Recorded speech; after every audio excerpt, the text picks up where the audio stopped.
So now, tonight, it's my great pleasure to introduce Charles Baxter, who's joining us this evening from Minneapolis. I don't think it's snowing there yet, but it said it's snowing in North Dakota, where Charles was born and to which he returned to teach some years ago after teaching at the University of Michigan for 15 years and directing their MFA program. Charlie is the author of 5 novels, 5 collections of short stories, 3 collections of poems, 2 collections of essays on craft, and he's the editor of many other books. He's been recognized by with numerous awards. He's a National Book Award finalist, 10 times in the Pushcart Prize, multiple times in the Best American Short Stories, the Best American Essays, lots of grants from the NEA, the Guggenheim. And as Tree alluded to, he was introduced to many of us by other writers or by writing teachers, actually, who referred to him as a writer's writer, which really means a very good writer to pay attention to.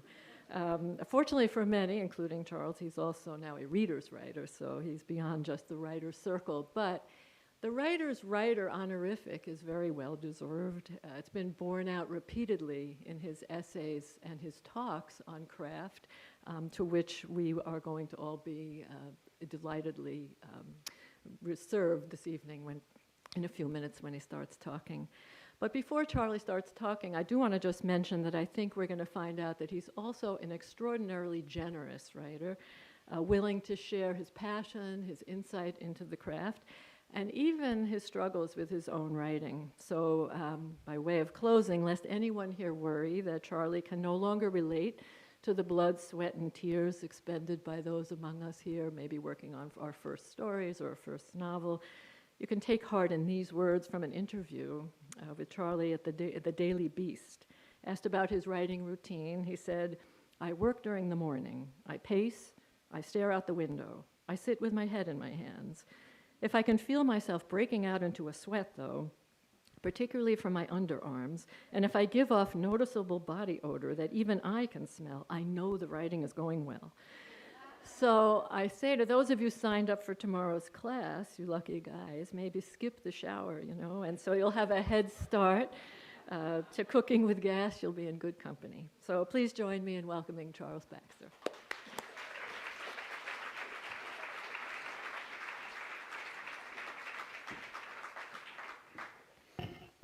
It's the first time that body odor has been part of an introduction, but it may not be the last time. First of all, let me say how honored I am to be invited here this evening at Hugo House. Years ago, I discovered the work of Richard Hugo, the poems particularly, and I still love them, and like most writers, I've learned a great deal from his craft book, The Triggering Town, and I feel honored to be invited to a presentation in a place that bears his name. All of his friends, including James Wright, knew that Richard Hugo was a practical man in addition to being a wonderful poet. Wright has a prose poem about Richard Hugo's expertise in opening cans of beer. And Hugo would want me to get down to business, I'm sure, and dispense with the pleasantries, and so I will, in this talk about momentum and urgency in fiction. First thing that you need to know, you don't actually need to know it, but that I'll tell you, is that plot and structure never were my strong suits. I was never confident in structuring my fiction, especially the novels. I feel that I know a lot about people and what they do, but I always came late to the party when they were talking about plot. And I didn't start by writing realism. I began as an experimentalist, and my first work was very much in the mode of Donald Barthelme. I never knew how to think about plot until I forced myself to think about it. My first novel has virtually no plot at all, and my second novel's plot looks like a boat somebody put together in the basement out of spare lumber scraps. My talk this evening and my class tomorrow will be all about the ideas that I have come up with to repair my ignorance on this subject concerning dramatic structure. I didn't like any of the customary advice that was given out about plot because it all seemed restrictive and formulaic, like trying to put on a straitjacket. I felt I needed questions and not answers, and that's what I'm going to try to provide you with this evening. So I'll start with a story. Some years ago, I was teaching during the summer at the Aspen Writers Conference. It's a beautiful and placid locale. It's very quiet. If somebody is teaching next to you in the next class over, you can usually hear them. As it happened at this conference, I was co-teaching the fiction workshops with a wonderful novelist named Shelby Heron, who is the author of many fine novels, including A Small Town. Shelby's class was adjacent to mine, and every morning my students and I would hear through the walls Shelby's voice, speaking impatiently as she briskly ordered her students, encouraged them really, to make their stories more dramatic than they already were. I can't quite do Shelby's voice, but it was, "Something has to happen," Shelby would say in her southern accent. "Something MOA has to happen." In the middle of the week, I had lunch with her. I asked her what she was saying to her students. That is why she was emphasizing so much the events of the story that she and her class were critiquing. Shelby said, "I just get bored with situations. Here's a situation, there's a situation, and the characters are kind of unhappy about something, and it's decorated with pretty sentences, and then it's over.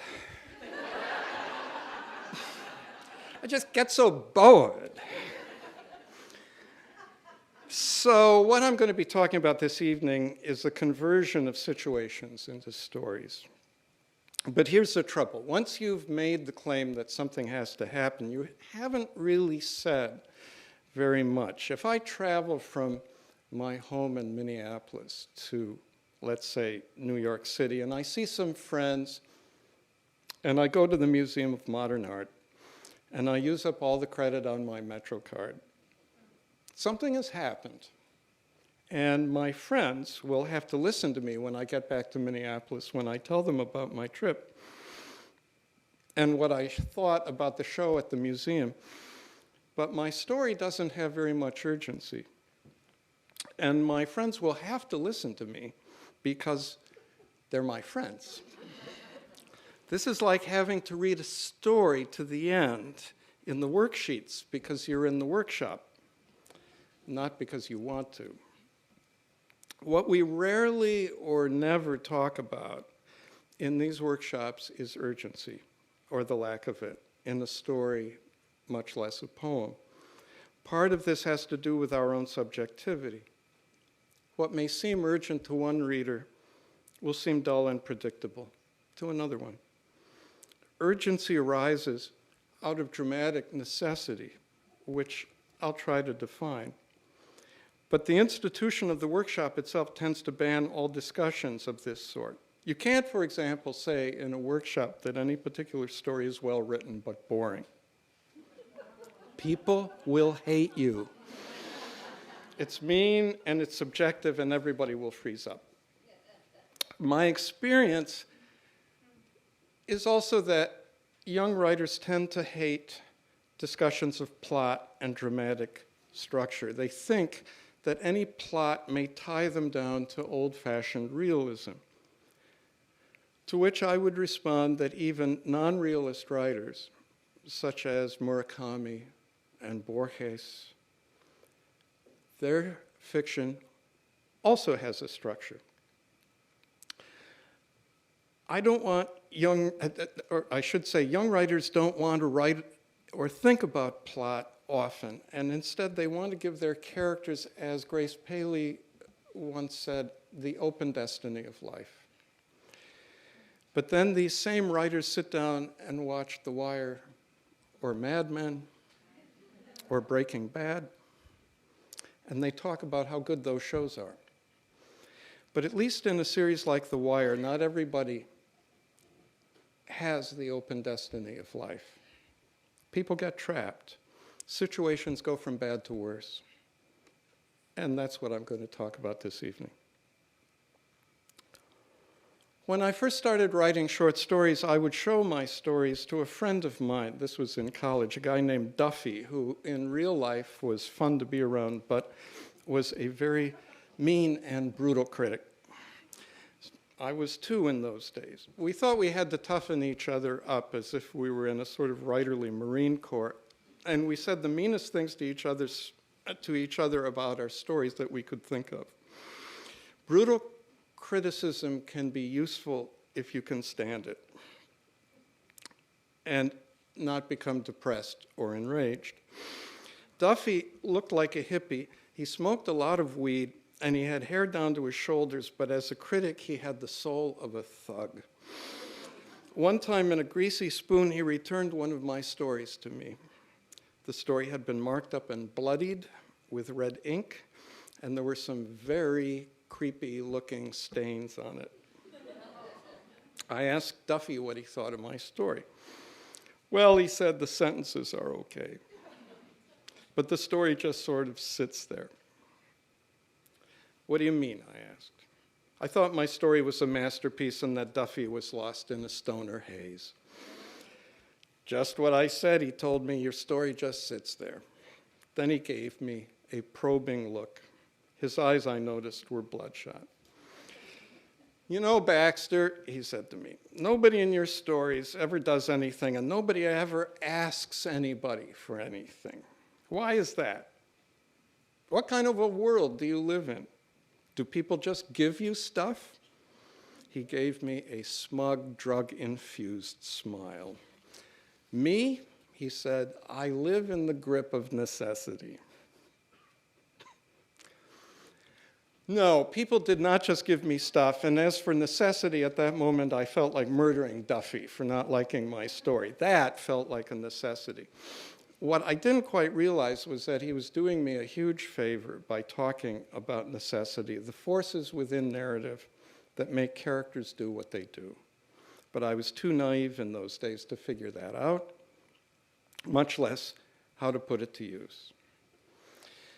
So, with some help from Duffy, let's think about some elements that can get our stories started and keep them going and get us unstuck as writers when we are stuck in the middle of a story or a novel. And let's start with requests and request moments as spurs to dramatic action. Recently, I went to a couple of plays in Minneapolis, Hamlet and King Lear, and I was struck by how both plays begin with request moments. In Act 1 of Hamlet, the ghost of Hamlet's father asks his son to avenge his murder, to honor his mother, to act promptly, and to remember him. That's a lot to ask for. In Act 1 of King Lear stupidly asks his daughters to tell him how much they love him. He will parcel out his kingdom depending on what they say. That's where the trouble starts. King Lear, you could argue, is a play about bad estate planning. That both of these great plays begin with requests was a great revelation to me. After all, much of the time we aren't doing what we want to do. We are performing actions that other people have asked us to do. Many stories with real urgency and momentum grow out of a simple request. Someone says to someone else, there's something I want you to do. Which is, not incidentally, the title of my next book. From Sophocles up to Toni Morrison to Tony Kushner, writers have depended on requests to power up their stories.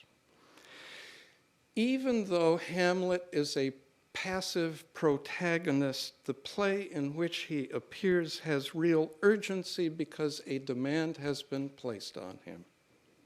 along with a deadline. I will get to that part in a minute. Sometimes we lose control over our lives by trying to fulfill all of the requests that others have placed on us. My mother was a very bossy woman, and my uncle told me that as a girl she had been a bossy older sister. She was always saying to me, "There's something I want you to do." It just went through my childhood. Many people put requests on us. Your parents or your spouse or partner may ask you to do something small or large. Your children want you to do other things. Your boss has various demands or requests. And oh, have I mentioned God? God has many requests and commands for us, and if his commands are sometimes hard to live up to, well, that's life. The Bible is an inventory of humanity's failures to do what God has asked of us. The story of Adam's fall is the story of how Adam and Eve fail at the first request that God has made of them. And that's the original story at the beginning of Western time, that request moment. Request moments are inherently dramatic because they place a person under an obligation that may be oppressive or impossible to fulfill. What if you were asked to do something terrible for someone you loved? Maybe that has already happened to you, or maybe you have asked someone to do something very difficult or impossible. That's automatically a story. You've set a plot into motion, as Alice Munro does in her story Child's Play, which I'm going to be talking about tomorrow. Now I'll go from the Bible and Alice Munro to a bestseller, Mario Puzo's The Godfather. The Godfather starts with a request from an undertaker, Buonasera, to Don Vito Corleone. The Godfather refuses the request in its original form, but grants it in modified form because it's his daughter's wedding day. He tells the undertaker that someday he, Don Vito Corleone, may have a request for him, the undertaker. And sure enough, 150 pages later, he does. Does anyone here remember what Don Vito asks the undertaker? No one remembers? It's about Sonny. Sonny's been shot on the causeway. And Don Vito says to the undertaker, "Don't let his mother see him like this." So lesson number one, or advice number one, think of request moments as possible generators of stories with momentum. Any request will set a chain of events into motion, even if the request is not fulfilled. That chain of events is your plot. From here on, to clarify what I mean by narrative urgency, I'll give you a handful of questions that you can ask your own work and the work of your fellow writers. Again, I need to warn you that asking these questions and answering them does not necessarily guarantee that your story will be of high quality, just that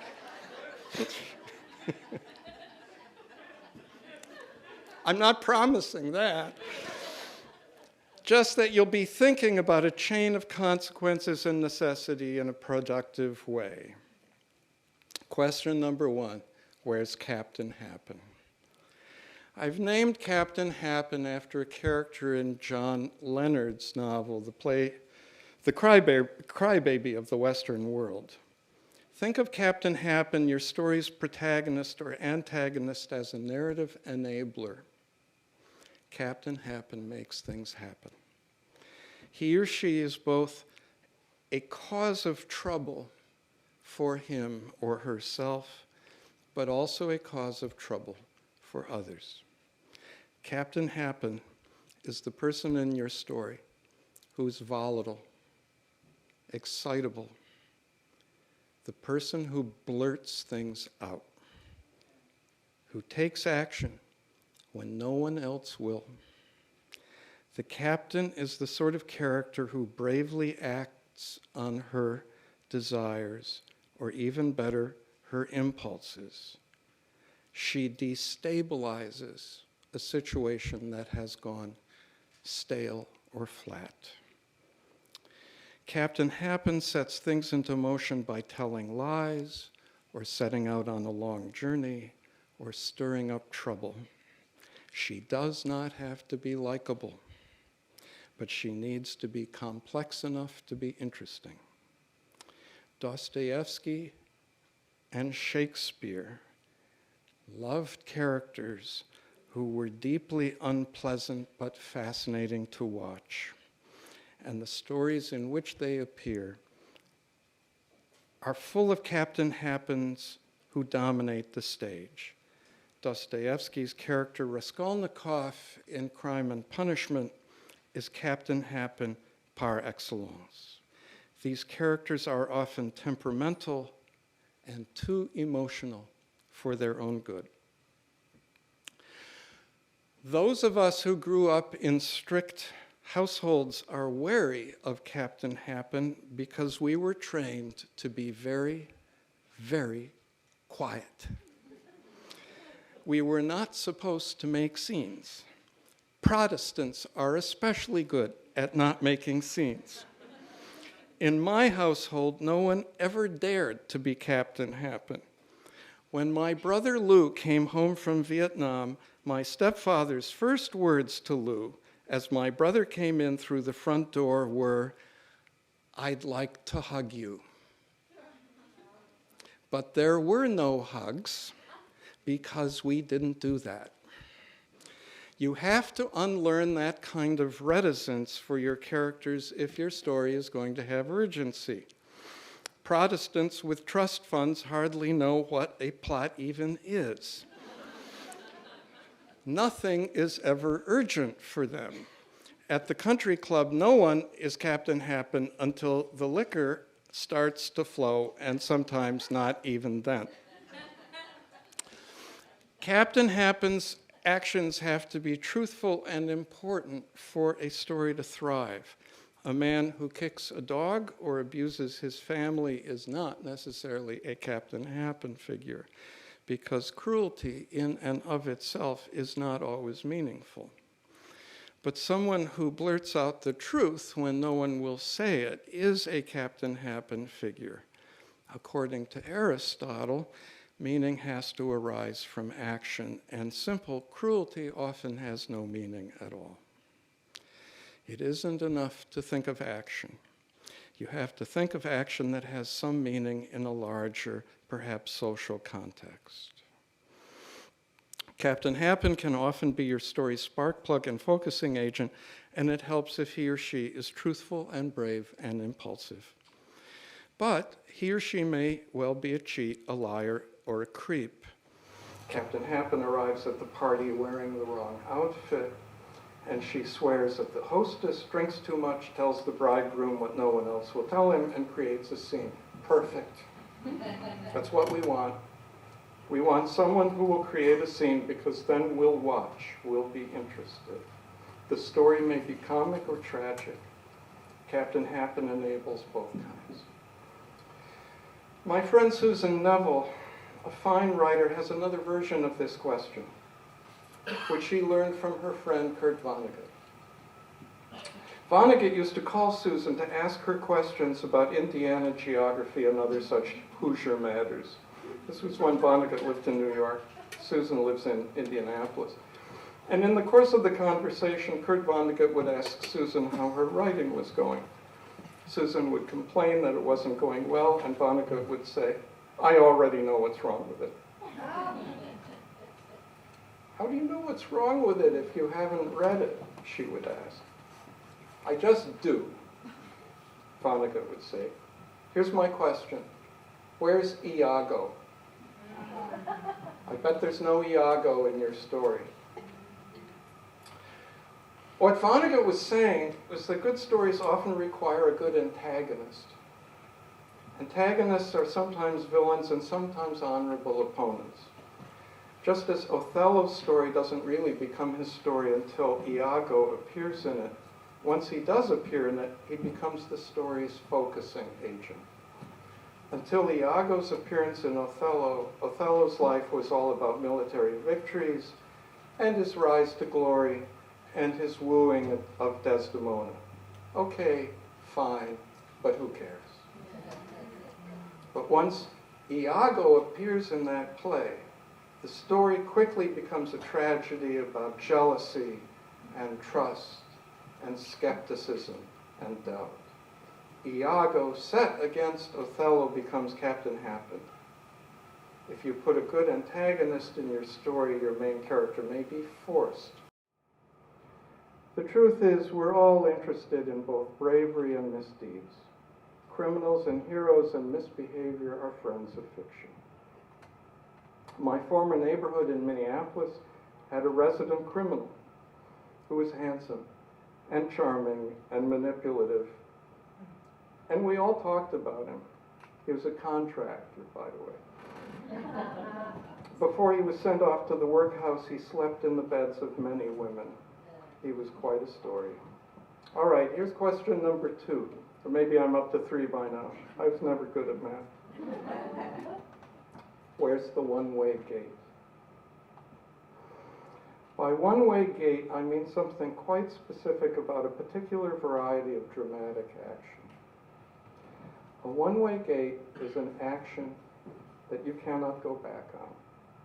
Once a character performs a one-way gate action, she or he cannot get back to the place where she started from because the action has changed the fundamental situation. Furthermore, a one-way gate action is definitive. Having performed it, you are the person who did that thing. The extreme case of this is to say that a person who commits a murder is forever after that a murderer. Obviously, a murder is an action that cannot be undone. Once a person has been murdered, he or she stays murdered, and the murderer has walked through a one-way gate and has performed a definitive action.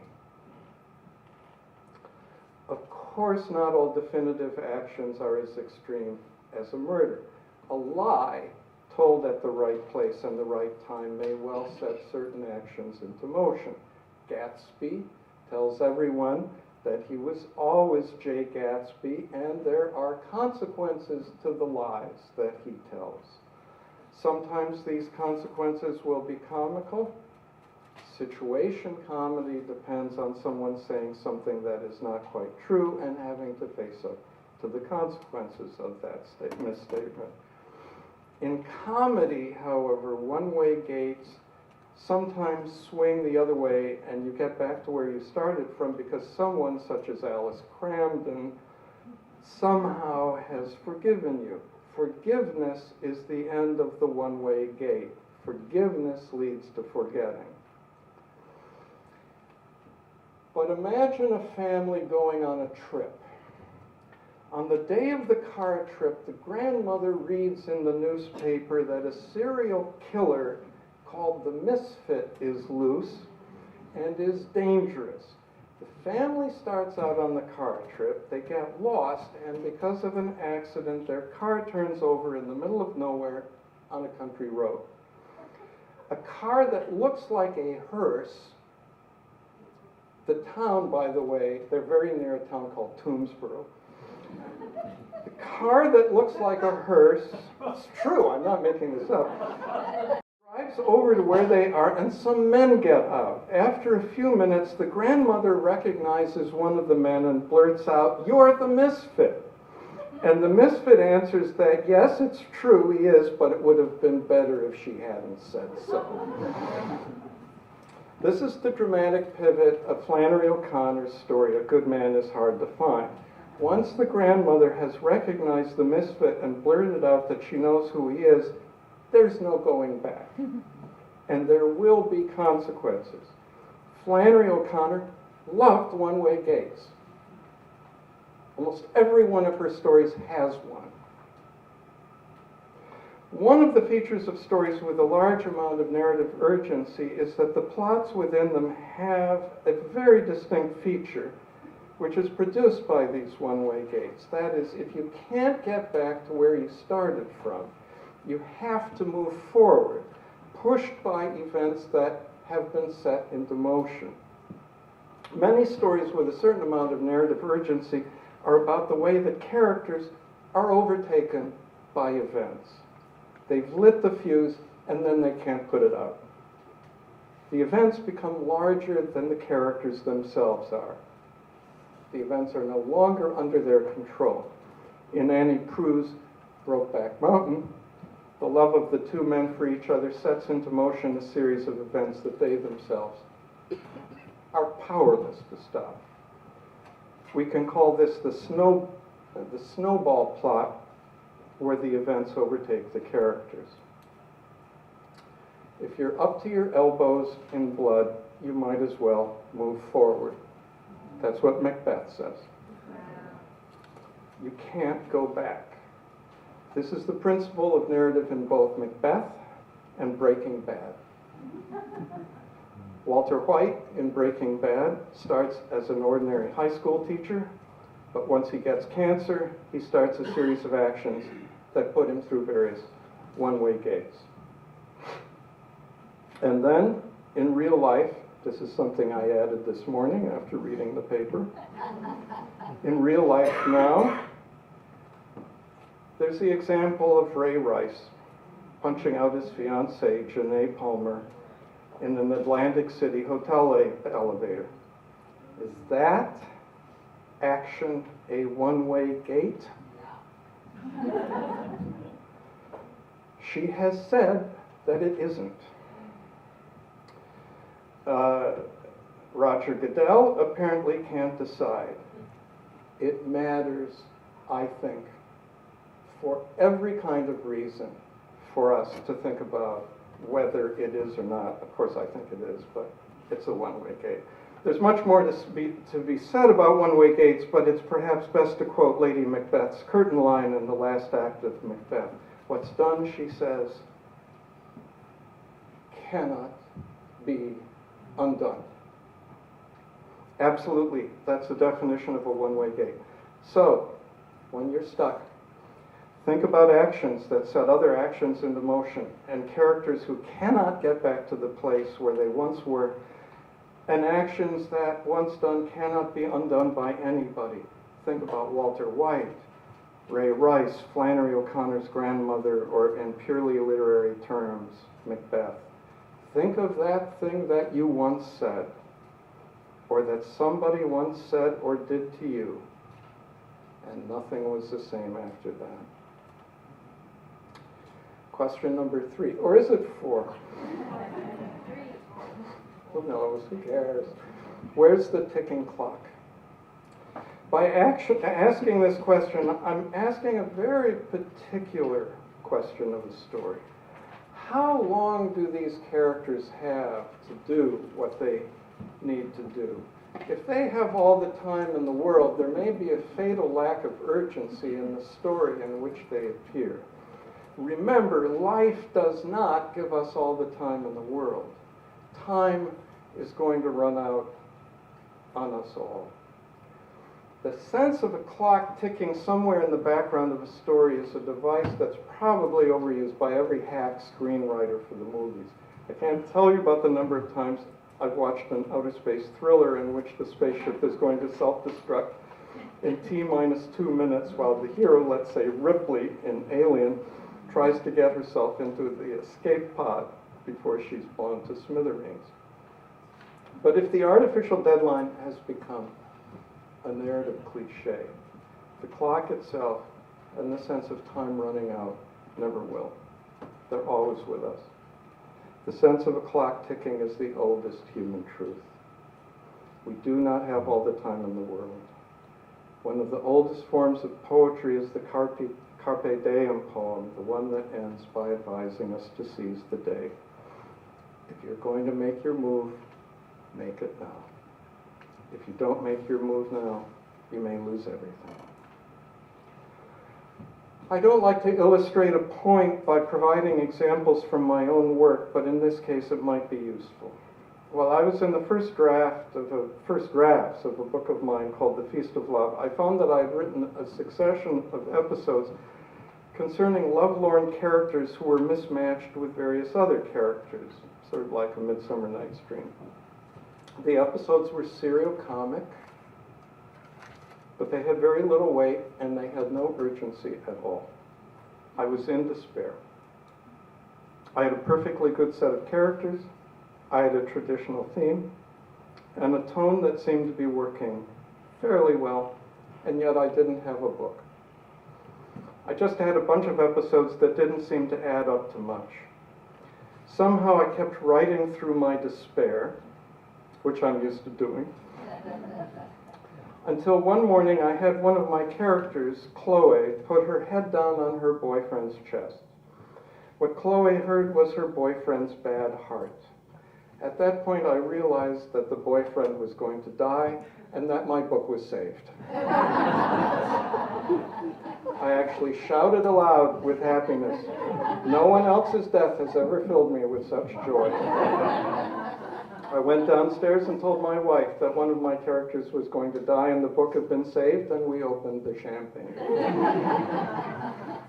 The girlfriend, Chloe, who loves this guy madly, goes to a psychic to have her dire suspicions about her boyfriend confirmed.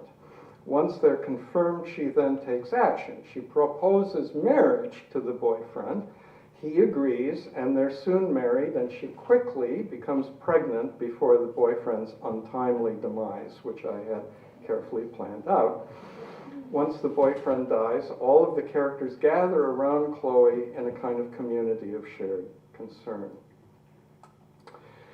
If the spaceship that's going to self-destruct in T-minus whatever is the vulgar version of the ticking clock, here's one of the greatest from the literature of the short story, Anton Chekhov's The Lady with the Dog.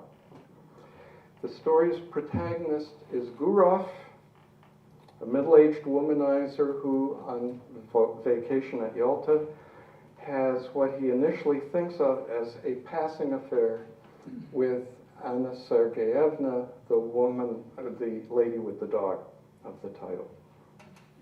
When the affair is over and he has to return to Moscow, the story says there was an autumnal feeling in the air. Gurov eventually goes to the provincial town where Anna Sergeyevna lives with her husband. Near the end of the story, Gurov embraces Anna. They meet at various hotels near a mirror. Then we have this paragraph. His hair was already beginning to turn gray. It struck him as strange that he should have aged so much in the last few years. The shoulders on which his hands lay were warm and quivering. He felt a pity for this life, still so warm and exquisite, but probably soon to fade and droop like his own. Why did she love him so? Women had always believed him different from what he really was, had loved in him, not himself, but the man their imagination pictured him as being, a man they had sought for eagerly all their lives. And only now, when he was gray-haired, had he fallen in love properly, thoroughly, for the first time in his life. Although Chekhov does not make his point explicitly, this passage could not be clearer. Gurov has fallen in love in part because he has become conscious of his own aging, his own frailty and mortality. And he can see that frailty now in others and feel compassion for them, which he never could before. It is not Anna Sergeyevna's beauty alone that draws him in, but her vulnerability.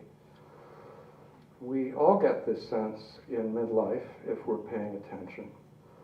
In Chekhov's hands, the ticking clock is a cause of the deepest emotions, emotions that are generated out of a sense of urgency, of something that has to be done, as if your life depended on it, which is exactly how Gurov feels about his love for Anna Sergeyevna.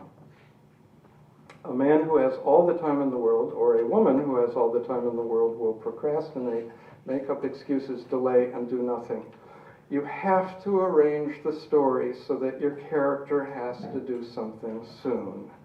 If you don't, if he or she doesn't feel that, the story will dribble away. It will vanish on you. No one will have to do anything.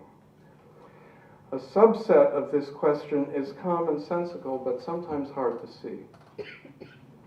I've just said, don't give your characters all the time in the world. So now I'll add, don't give them all the space in the world either.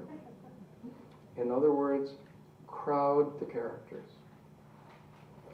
Force them into close proximity with each other so that they get on each other's nerves. If two incompatible people live in a castle, they'll be fine. But if they live in a tiny apartment, they won't be fine. Do you remember Tennessee Williams' A Streetcar Named Desire? In that play, we have two major characters, Stanley Kowalski and his sister-in-law, Blanche Dubois, who shows up at Stanley and Stella's apartment in New Orleans at the beginning of the play. I've always thought that if Stanley and Blanche lived in a huge mansion, they'd get along with no trouble and there would be no play. But Tennessee Williams is smarter than that. He doesn't give them enough space. They keep stepping on each other. Mayhem results. Woody Allen used this same principle in his movie Blue Jasmine. I only have two more questions. Question number 4, or is it 5, is where's the time bomb? You'll have to pardon me for the melodrama of this imagery. What I want to emphasize here is that our time bomb is a humble metaphor that simply indicates that something is going to happen in the near or distant future that will alter things as they are. The time bomb doesn't have to be violent, but it has to have enough importance once it explodes to change the way the characters look at their lives. To mix my metaphors, the time bomb turns into a one-way gate. Here's an example. Former student of mine at Minnesota, Matt Burgess, wrote a novel as his thesis manuscript in the MFA program, and the novel was called Dogfight. It was published 2 years ago by Doubleday. It's great. The book is about two Hispanic brothers, Alfredo, who lives in Queens, and his older brother, Tariq, who on the day of the novel is getting out of prison. Alfredo wants to welcome his brother home, first by scoring some major drugs for him, and second by having a celebratory dogfight that evening in the basement of a Queens candy store. Neither of these events is the novel's time bomb. What Tariq does not know, and what we, the readers of the novel, do know, is that Isabel, Tariq's girlfriend before he went into prison, has become Alfredo's girlfriend during the 2 years that Tariq has been locked up. Not only that, what's worse is that Alfredo has gotten Isabel pregnant, and by the time the novel opens, on the day that Tariq gets out of prison, Isabel is in her 8th month. We know that Isabel is pregnant because the narrative tells us that she is from the moment she enters the story in chapter 2. But Tariq does not know that his brother has gotten his former girlfriend pregnant, and so we wait in suspense to find out what this violent man will do once he sees his former girlfriend, who is now as big as a house. Alfred Hitchcock, in his interviews, always made the distinction between suspense and surprise. There's suspense, Hitchcock observed, if you tell the audience a crucial piece of information that the characters do not know. If the audience knows that there's a bomb ticking away in this auditorium, but we don't know that, that's suspense. The audience wants all of you to stop listening to me droning on about narrative urgency and defuse the bomb. Don't listen to the lecture, There's a bomb over there. In my student's novel, we know something that Tariq does not know. We know that his former girlfriend, Isabel, a woman he thought would be true to him, has become pregnant by Tariq's brother. That's the time bomb. We know it, they don't. This is called dramatic irony.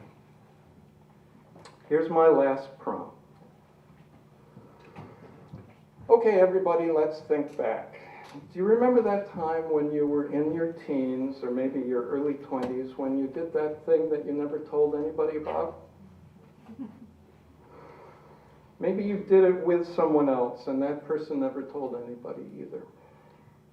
Maybe you talked about it with that person, or maybe you didn't.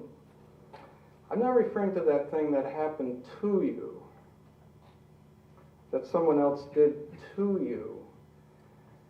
Those are trauma narratives, and that's not my subject. No, I'm talking about that thing that you did because you wanted to, and you never told anybody.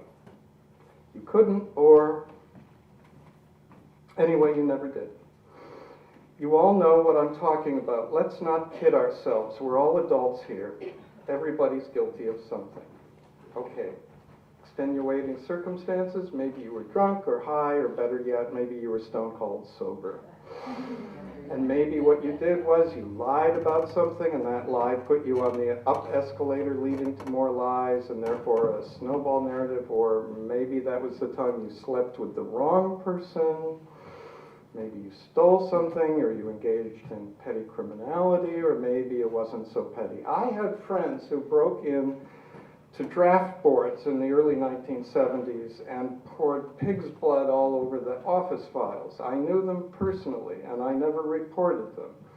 In my own case, the thing that I did back then wasn't exactly criminal, but it was something I really wanted to do.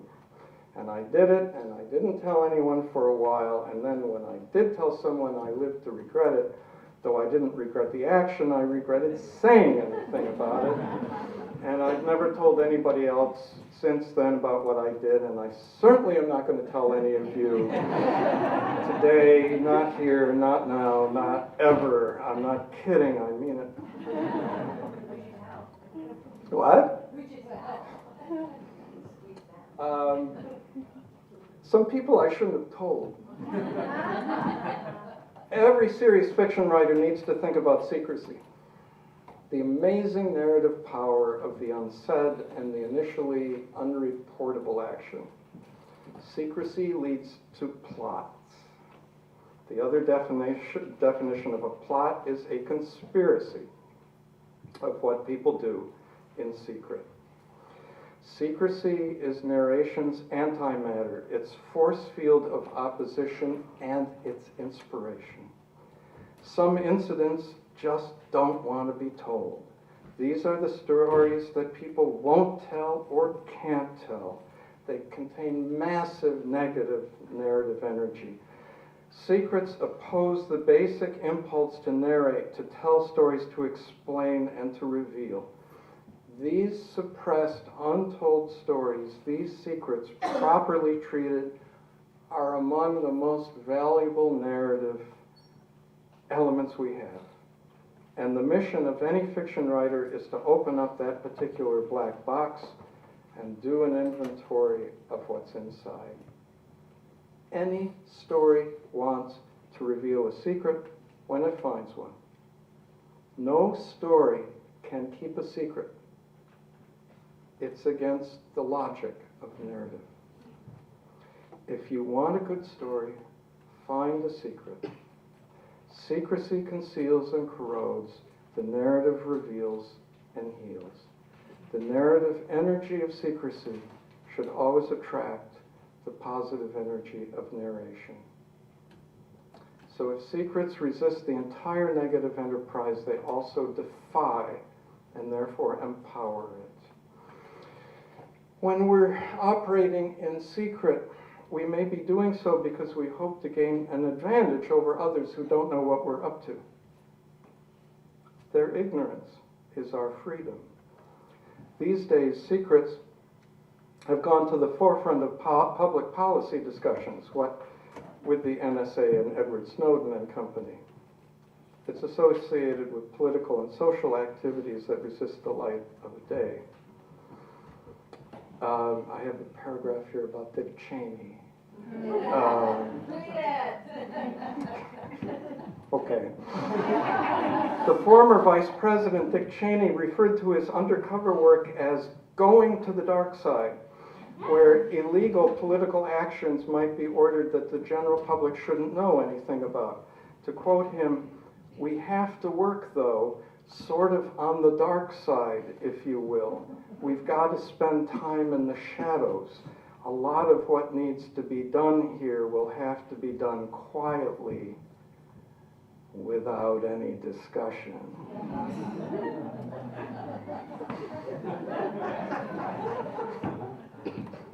Secrets hide our darkness, the shadow of our best selves. As writers, we need to direct our attention to personal and social secrets, usually associated with social and communal confidences and with shame. Secrets are not always solitary. They get interesting when they're shared.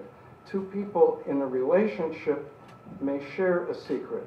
A family may be holding down a communal secret that no one else knows about. Can an entire country hold down a secret? It's thinkable. What am I saying? A secret is almost always a story. It always produces a toxic narrative, toxic to the person who knows it. Telling the story is the antidote. In tomorrow's class, I'm going to be talking about Alice Munro's story, Child's Play, but I could be talking about Andre Dubus's story, A Father's Story. I could be talking about the novels of Iris Murdoch. I could be talking about the novels of Toni Morrison. I feel that I've been bombarding you with suggestions and advice. I'd be happy if you went away thinking of request moments, Captain Happen, one-way gates, ticking clocks, and toxic narratives that arise from secrets. But instead, I'll tell you a story. This guy, a garage mechanic, gets married to a woman who works as a nurse. They have a baby, a little boy. The woman goes into postpartum depression, tells her husband that she can't be a mom or a wife anymore, and she's going to go away for a while, leaving her husband to care for the baby.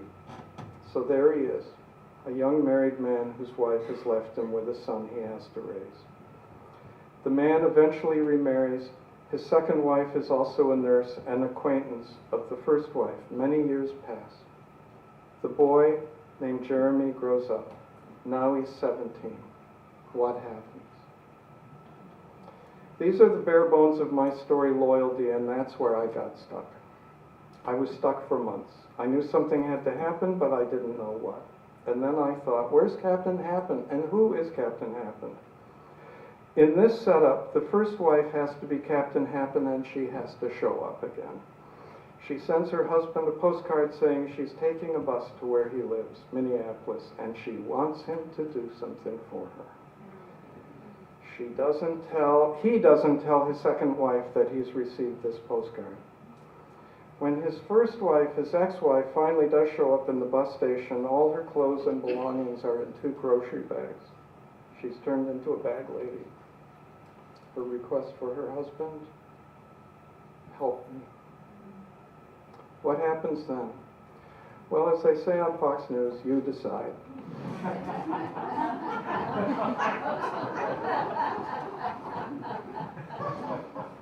Plots are not artificial literary devices. Plots exist because in life we are often caught in chains of cause and effect. We're just kidding ourselves if we say we're not. In literature, as in life, we want to know what happens next. We want to see what happens when, to quote my friend Duffy, we're gripped by necessity. We want to know what people will do when they're overpowered by their desires or their fears, and they need something, and they need it bad. When a character needs something badly, the temperature of the story goes up. Your characters often don't want to do anything. They'd rather lie in a hammock thinking. That's why you have to lure them toward trouble. To arrange events in a story means that you're engaging in an art. the art of dramatic fiction and you are engaged in the difficult artistry of form. This is a high calling. Sometimes you will be frustrated. Frustration and insecurity go with the job of being a writer. They're the occupational hazards. But if you appear faithfully at your desk, pledging yourself to the work, eventually a spirit of some sort will descend on you and you will write without a sense that time is passing and you won't care who loves your work and who doesn't. And when that happens, no one on earth is doing better than you are. But it is an interesting thing. So but the other question I had, the part of the question I wonder is, I think in some ways writers have sort of two lives, or maybe more, but there's the life we all live on the outside, whatever that might be, and then there's this whole internal life where I, feel no problem inhabiting the minds of those people. But is there a limitation? Do you ever feel there's a limitation on what we can do? I mean, I never like to say you can't be some other gender or some other species or whatever. Yeah. But have you ever felt there's a limitation on that? Or Oh, I feel it all the time. I have felt that my best fiction comes out of my own darkness. And that once I began not to be afraid of it and not to tap it for my fiction benefited from it. There are some kinds of lives that I don't know much about. And I don't feel as if I can speak about them with very much authority. This gets into the problem of research. And when I was writing in my novel First Light, I was writing about a physicist, and I thought, I can't invent physics. I have to figure out, I have to know something about what this person thinks about. So I read a lot of physics. I had a character who was a little boy who was deaf. I had to research all of that. But most of the time, I have to feel as if I have some kind of emotional investment in the character. It's almost like a narcissistic attachment to the character, even the worst ones. Now, I can imagine myself as that person. There's some people I don't like and I'm not interested in them, and those are the people I don't generally put into my fiction. But William Maxwell once was asked a question like this, and he said, you know so much that you don't know you know. You know so much that you don't know you know. And you have to try to tap into that to discover what you do know. You may discover selves inside yourself that you didn't know were there. I have often, students often ask, how can you write about someone you don't know, or how do you do the research? And I usually end up with a similar answer, that basically it's an act of empathy, and that you have to call upon but you have to be willing to let what you know come out. You're not always happy to find out that you actually can inhabit the mind of a despicable person. Yeah. Maxwell, for his book So Long, See You Tomorrow, had to write about tenant farmers. And so he read around, he looked at photographs. He did this for several months, and he finally came to a point where he said, oh, I know it. I don't have to read anymore. I know enough to do this. Right. You get that feeling, actually. Right, and actually research can straitjacket you. You don't really want to be stuck to the fact. So related to this, I had two other questions came to mind. One is that some of your reviews call you almost like the chronicler of the Midwest. Actually you come from big Midwest, Minnesota, Michigan. You really spent your time in sort of fundamentally Midwestern places. And I wondered if you have felt like any concern about not being labeled regional, but a sense of loyalty or worried about being called exploited. Writers who write out of a particular ethnic tradition or religious tradition. I'm Jewish. I used to feel very self-conscious. Now I write about that a lot. But I just wondered, is that something Southern writers sometimes feel, if you tell the truth? And you write about it with more compassionate, charitable approach than there are other writers who are less charitable. Yeah, this is a hard one to answer. I think when you close your eyes and daydream, many of us have what I would call, your imagination has a home. and you have a certain kind of authority over places and people. And when I close my eyes and I think of certain landscapes, what I see are those landscapes that I grew up in and that I was used to, so that the Midwest is my imagination's home. But when sometimes reviewers say, oh, he's a Midwestern writer, he writes about Midwesterners, I just think it's preposterous to say that all Midwesterners are alike. That a banker in Minneapolis is not like a farmer in South Dakota. It just happens that these stories take place in a particular region. I don't think that the characters I write about are determined by that. And it doesn't matter. It doesn't matter, I think, where you come from. If you live in the Pacific Northwest, you'll be called a regionalist. If you live in the Midwest, you'll be called a regionalist. If you live in the South, you'll be called a regionalist. If you live in Brooklyn, you won't be. That won't happen. Very true. It's actually, Bernard Malamud used to talk about this, and he said he didn't like the label Jewish writer, but he used to say that's the backdrop of these human stories. And I think that's kind of what you're saying. But I think also there is this self-consciousness about people writing out of a particular tradition that don't want to feel that they're going to be upset their neighbors or upset their community, and I think, Sherman Alexie has dealt with that. Yeah. Philip Roth dealt with that. Yeah. I don't know if that's something that comes up. Well, it does. I think probably all of you in the audience, when your first or second books are published, Hallelujah. yeah, it won't have occurred to you that you could be pigeonholed until the reviewers find a way to pigeonhole you. But they will do it because that's what the commodity exchange system requires. When my book, A Relative Stranger, came out, it was reviewed in the Seattle paper. And not that I carry grudges, I don't. But the first sentence of the review was, although Charles Baxter's characters live in the Midwest, they are nevertheless quite diverse and interesting. I'm not bitter. It never occurred to me that I was a Midwestern writer until my book started to appear. At which point they started to be themed. Right.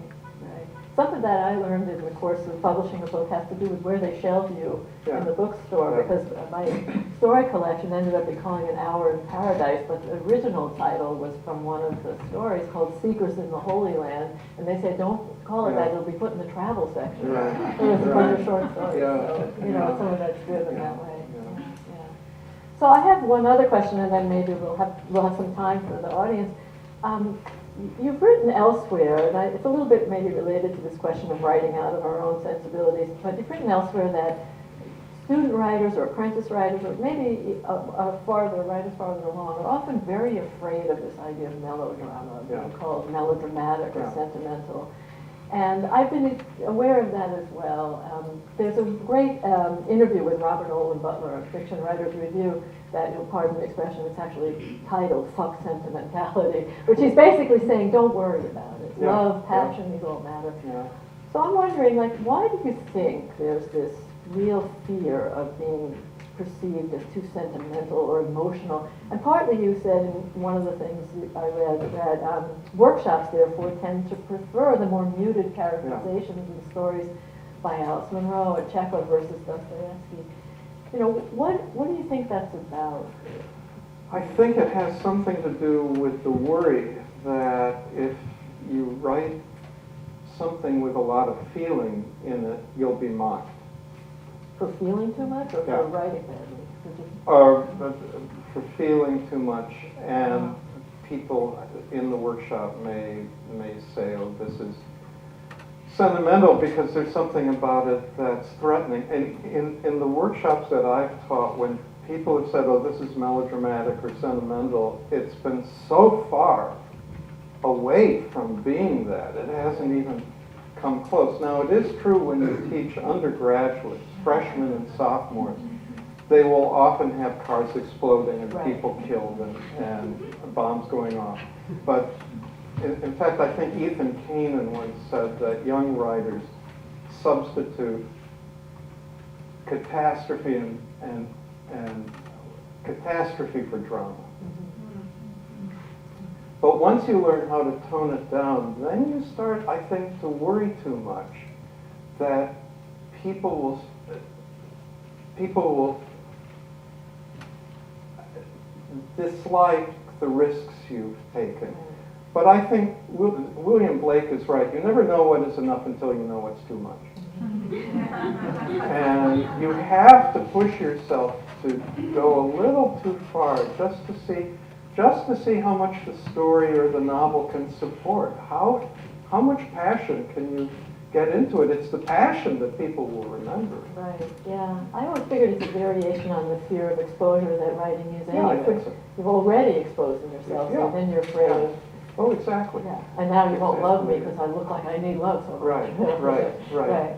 I do think there is another kind of counter-trend in what I'm seeing from my students now, and it has to do with the fact that on TV and in the movies, there's so much of an emphasis on speed, on things that happen fast.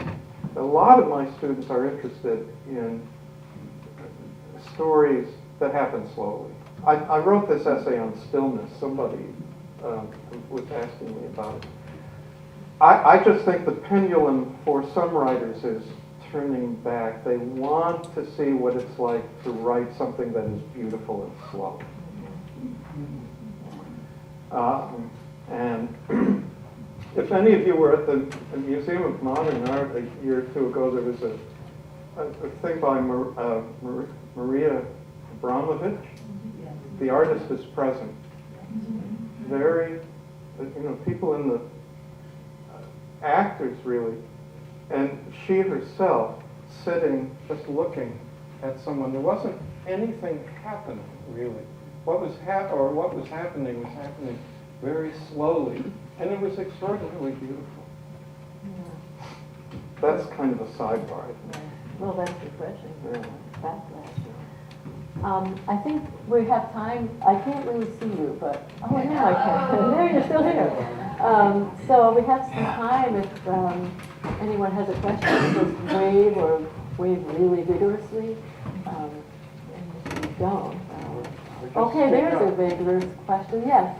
So, when you go to plot a novel, do you let it happen as you write? Yeah. Bearing in mind these questions that you have, or do you plot it out with the questions ahead of time? No. How do you handle that? Everybody hear the question? Did you hear it? Everybody hear it? Do I plot things out ahead of time? Nabokov said that anybody who didn't know everything that was going to happen in a novel before it was written, anyone who hadn't figured it all out before writing was an amateur. Yeah. Who was it? I think Flannery O'Connor started her stories without knowing where they were going. I think she began Good Country People just knowing that there was going to be a Bible salesman with a wooden leg. I wrote one book, Shadow Play, which I had outlined completely before I wrote it. And the book just went dead on me. And so now, when I'm working on a novel, I just keep asking. I have these almost therapeutic sessions with my characters. I sit in a chair like this, and I try to hear the character and I try to see the character and I keep asking, what do you want and what are you afraid of? And then I try to stay a step or two ahead of the character so that I can get the character into some interesting trouble. Richard Bausch used to say, when he was asked where his novels came from, he would say, I think of characters whom I love and then I visit troubled farmers. And that's pretty much what I do. It's only when I get really stuck, as I did on the story Loyalty, that I start to resort to the kinds of things that I was talking about. If for some reason the characters refuse to move, I will force them together into too small a stage, or I'll try to think of something for them to do that they can't go back on. I'll just try to, anything that I can do to get them to move forward. But I have to know who they are first. And it has to seem true. If it's not true, who cares about it? Yeah. So how do you do your characters? Do you outline? Do you write potted biographies? Or do they just happen too? I try to see them first. I just try to see them and where they are, and then I pace around a lot. And I try to hear them also. I'm a bit like Elmore Leonard. Elmore Leonard came to the University of Michigan when I was teaching there. And somebody asked him, where do you begin with your characters? And he said, I have to have their names first. He starts with the names. I start with a kind of physicality, and then the voice. I'm inspired by the example of Dickens, who would stand in front of the mirror acting out the characters before he wrote them down. He was kind of a natural actor, and he would get these sort of small physical things about them. And as soon as I have that, I try to give them something that distinguishes them, but doesn't seem like a tick. So that it's like, oh, I recognize that person across the room. But it can't be reduced to a simple thing. It's just a combination of tendencies that the character has. He's the person who always interrupts you before you finish your sentences, but that's not all it is. It's just one thing that he does.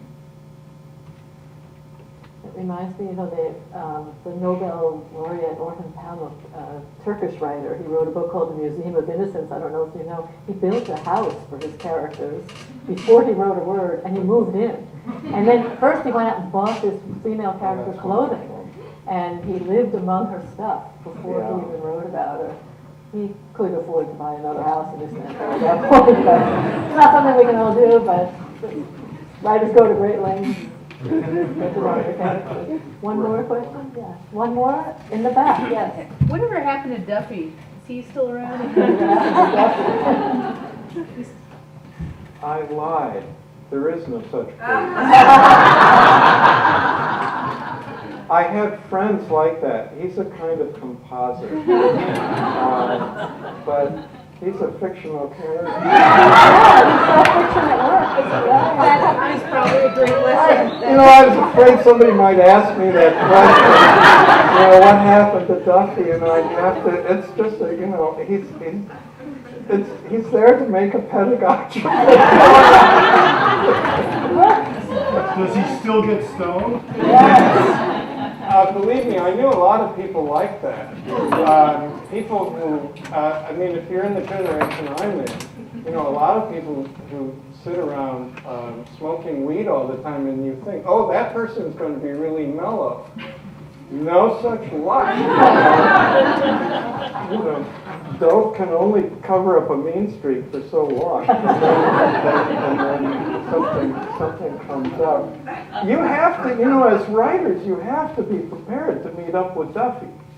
There's always a Duffy out there, and if you don't meet up with Duffy in the workshop, then Duffy is going to be the agent you send your work to.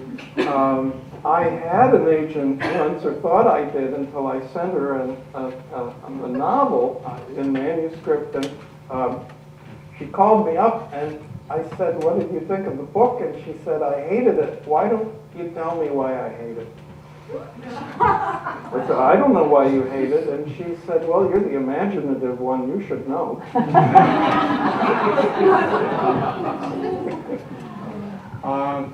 So, I mean, I guess I would say every writer in this room who gets published sooner or later meets up with Duffy. If it's not the agent, it may be the editor, and if it isn't the editor, it's going to be a reviewer.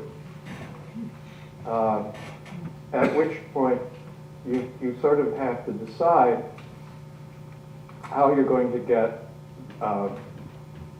from today to tomorrow. And John Bartholus used to say that his answer to bad reviews was beer and pizza, which isn't a bad way of dealing with it. I always think you can't please everybody, and you mustn't try. You know, sooner or later, people are going to come along and take a smack at you. So now we have a name for that person. Right. Yeah. Well, I think we're out of time, so thank you Thank very you. much.